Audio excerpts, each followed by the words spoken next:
If you are a lead manager and your responsibility is to convert leads, that here's something that is important for you to know. Now, most of the times what happens is, first of all, a lead is somebody who has contacted you in writing, inquiring about your product or service. So you follow up, you call back or you send an email for them to revert. Now, many times you will give your story and the customer will tell you whether they are interested or not interested. That would be fine. But what happens most times also is that the customer takes all your points and then says, I'll get back to you. It's reasonable for you to wait for a few days for a reasonable amount of time for them to get back. If they do, well and good. Sometimes the customers don't get back.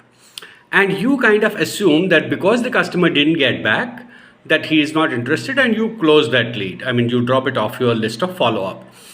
Now, this may be true, but I don't support this. For the simple reason, it is the responsibility of a seller to sell his product. It's also a responsibility of the buyer to either buy or inform that I'm not buying. So do not be under the impression, that if I follow up, it will look awkward. It won't look awkward. In fact, it helps them.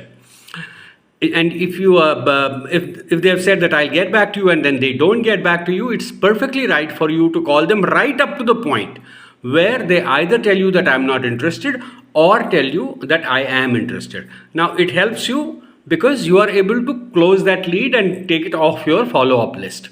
But how does it help the customer? I believe that it strongly helps the customer also because if they do not tell you either of the two answers, then you will keep on following up. So they'll keep on getting these calls. So I would think that in the interest of their own mental peace and mental health, they must tell you that I'm not interested.